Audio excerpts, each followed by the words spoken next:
Our next speaker, Jason Peltier, the first time Jason was here, I think he worked for San Luis Water Authority, Mendota Water Authority, and previously he was with Westland, and won't hold that against him. He's a great guy. But now he's in a whole different role, and it's exciting to have Jason back because he's direct. We'd love to hear from him, and we met quite a long time ago down in Stockton at a workshop down there, and I'd like to get him back as often as I can because he's a really good speaker. So Jason, come on up. Please welcome Jason Peltier.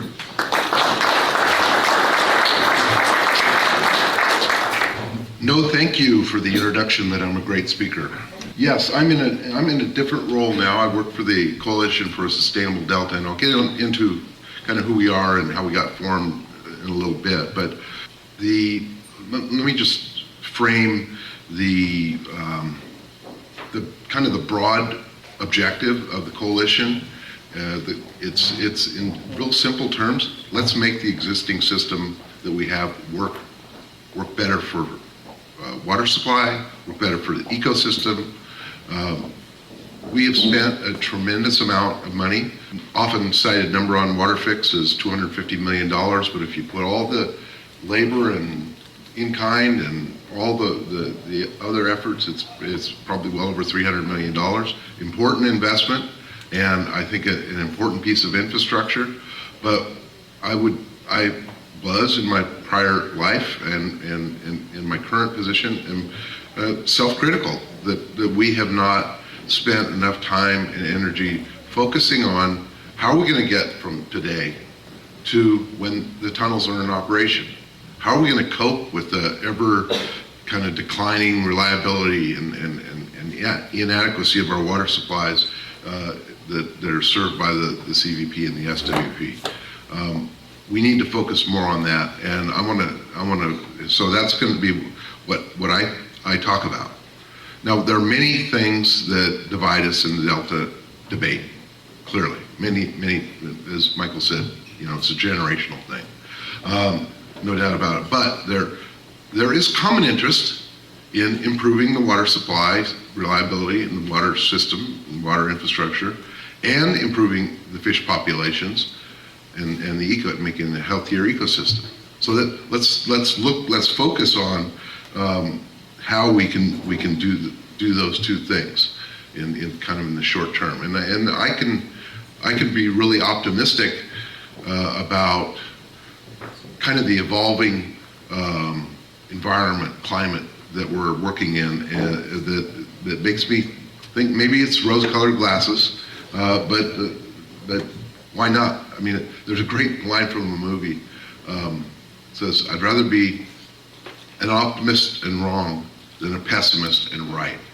So let's just be optimistic and try to move this ball forward. It is our generation's responsibility, and as Michael said, our responsibility to leave to the next generation a better system.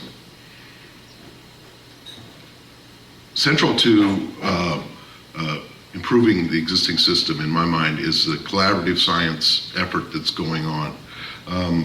It started when over 10 years ago there was litigation in the federal district court said that biological opinions are arbitrary and capricious and need to be redone.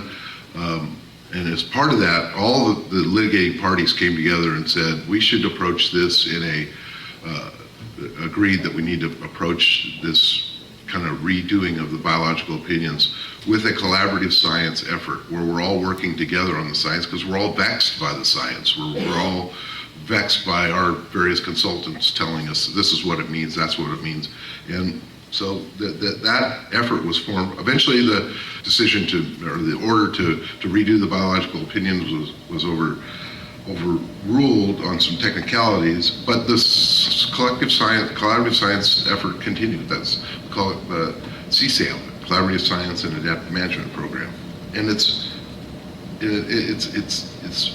interesting. It's really the only big table that I'm aware of that has kind of the regional directors, the agency heads of the water management and fishery agencies, and the public water agencies and the NGO community. mostly the NGOs are environmentalists, but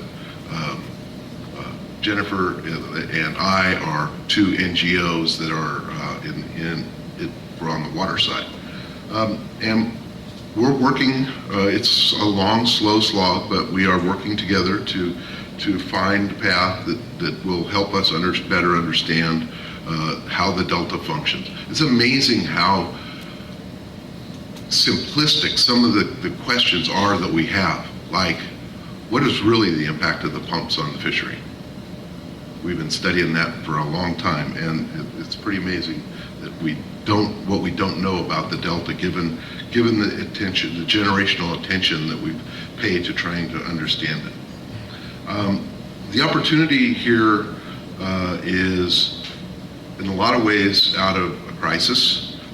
All the fish populations are like this. The listed fish. I mean, there's a lot of fish in the Delta that are doing just great, right? So it's not like the Delta is this cauldron of waste and destruction. There are a lot of fish that are doing good, but so that recognition prompts us to move forward. There's also getting back to kind of where we started. Work on the tunnels was a kind of a system-wide, ecosystem-wide approach with focus on other stressors. You know, we've had generations of scientists that have been, it's the pumps, what's the question? And we're moving, I think, rapidly away from that into trying to look at the other stressors in the system, you know, loss of habitat, toxics, overfishing. Those things are things that we can work on collaboratively, and we are. Of course, in the Delta we have, as Michael said, some real big challenges, both physical and institutional.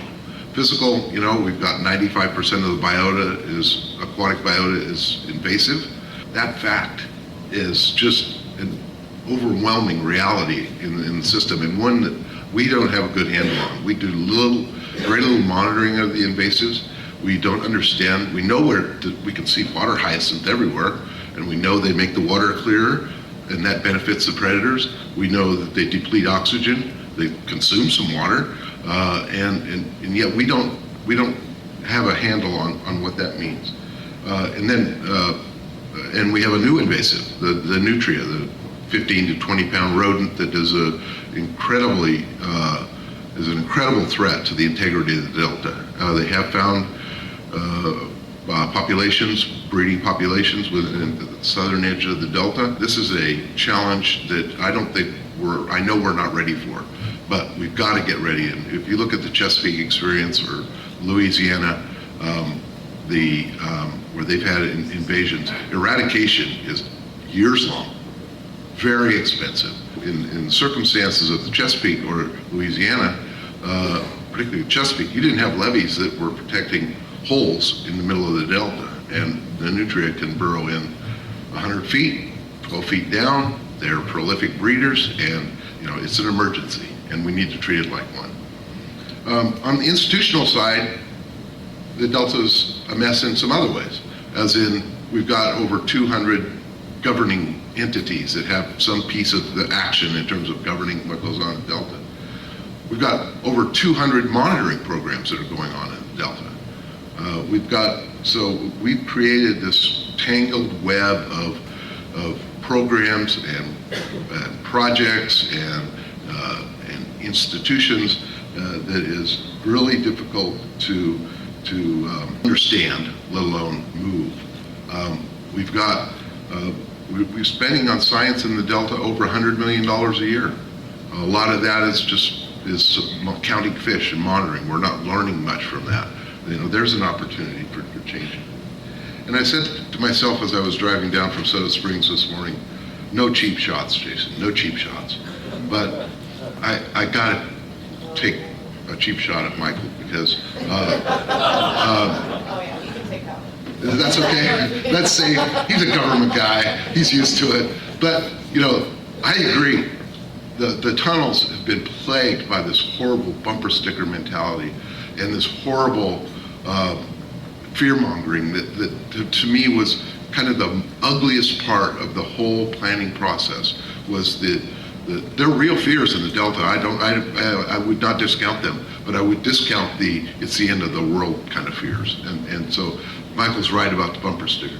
But for a guy that works for the State Water Resource Control Board, who has this simplistic flow fixation, to say no bumper stickers, maybe he can learn to say that in a different way, or qualify it and say, except for the State Water Board, we should have no bumper stickers. I don't know. Let me get back to the opportunities, because we know what the challenges are that we have.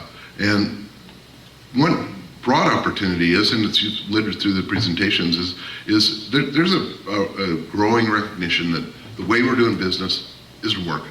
You know, we've had this continually growing complex system of science efforts, of planning efforts, of regulatory efforts that have pulled us in 100 directions, but they're all kind of working on the same thing, right?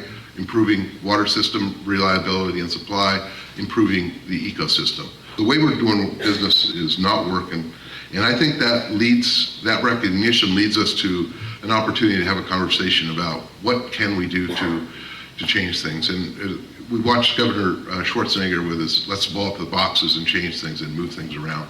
We all know how difficult it is to change the way government works, because there are so many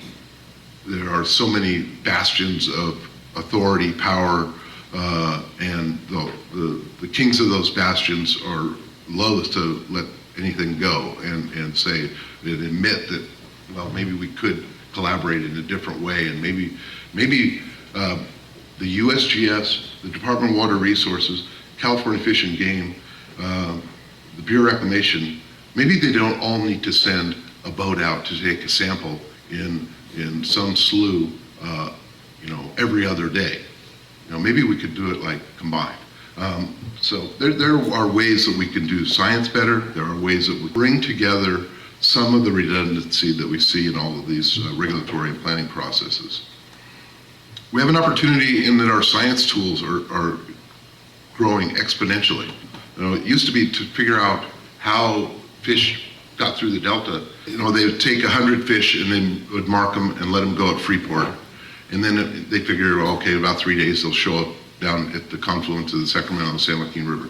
And they would go out and seine for them with nets, and they would say, we got so many fish, and with a lot of really complicated math and modeling statistics come up with this is the survivability through Delta. Today, you can take 100 fish, put a transponder in them, and let them go through the Delta, and you can track with all these reading stations that are basically a reader that can read that specific tag, and a cell phone and a solar panel, and you can get, wow, here's fish 8271 went that way, and this other one went that way, and you can learn. We're learning a lot more about how things go in the Delta. But given that all the fish we care about are like this, there should be more of a sense of urgency. You know how many things we've done to help Delta smelt in 26 years or so since it's been listed? I think 3. Other than, oh yeah, we open the book and it says you'll reduce pumping on April 1. We follow all the biological opinion things. We're working on habitat stuff. We're doing that stuff. But where have we affirmatively gone out and tried to help the smelt? 2 years ago, we tried a special flow down the Yellow Bypass. We did that again this year, and we're reoperating Suzu and Marche. So 3 things that we've done that is kind of like, shows our ability to think out of the box. We have opportunity in the world of implementing the Endangered Species Act. There is an incredible amount of discretion that the agency heads hold in terms of how the law is implemented.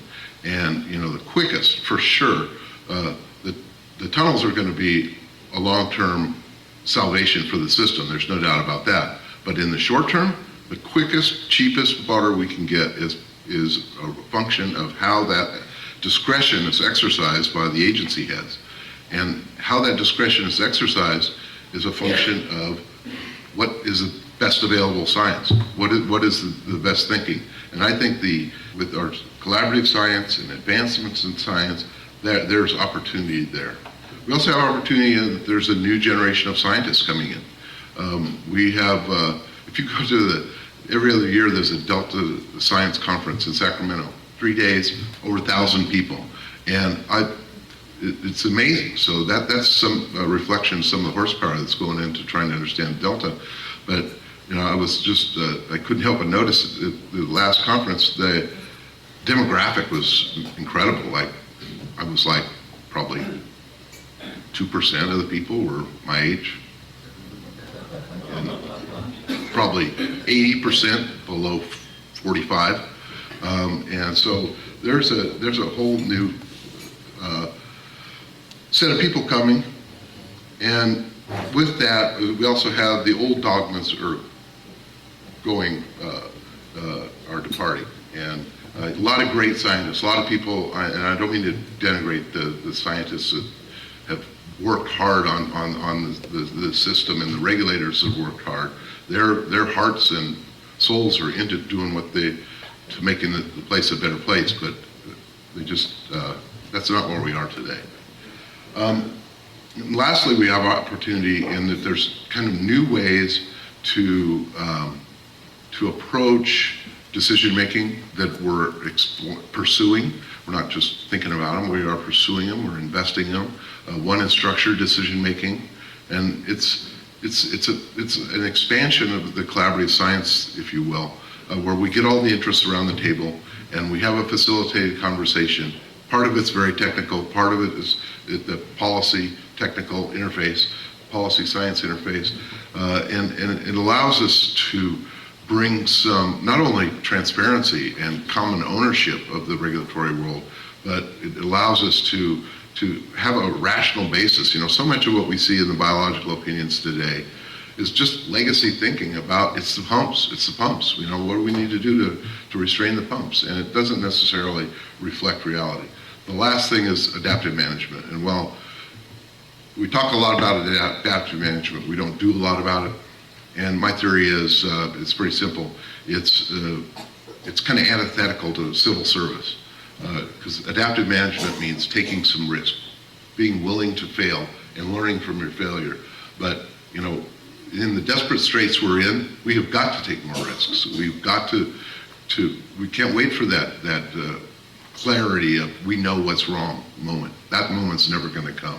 We have to act now. So with that, thank you.